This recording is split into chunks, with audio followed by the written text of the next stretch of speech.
ناظرین اکرام، بھٹو خاندان کا شمار پاکستان کے ان سیاسی خاندانوں میں ہوتا ہے جن کے چاہنے والے گزشتہ کئی دہائیوں سے بھٹو سے جڑی ہر شخصیت اور ہر چیز پر دیوانہ وار اپنی محبت نچھاور کر رہے ہیں۔ بے نظیر بھٹو کی 18 دسمبر 1987 کو ہونے والی شادی کی تقریب کا انعقاد بھی کسی 5 سٹار ہوٹل میں کرنے کے بجائے ککری گراؤنڈ لیاری میں کیا گیا تھا، جہاں پر دعوت عام تھی اور ہر جیالہ اس تقریب میں شرکت کر سکتا تھا۔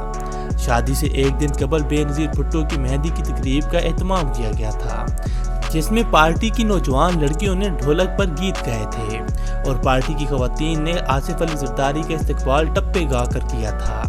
اس موقع پر آصف علی زرداری اور ان کے دوستوں نے رقص بھی کیا تھا۔ بے نظیر بھٹو نے اپنی بارات کے موقع پر سفید اور سنہری رنگ کی شلوار قمیض زیب تن کی ہوئی تھی، جس کے اوپر سونے کے تاروں کا کام ہوا تھا۔ بے نظیر بھٹو کی شادی کو اس وقت کے سیاسی ناقدین نے ایک سیاسی تماشا قرار دیا تھا، کیونکہ یہ شادی ایک سیاسی جلسہ کی شکل اختیار کر گئی تھی۔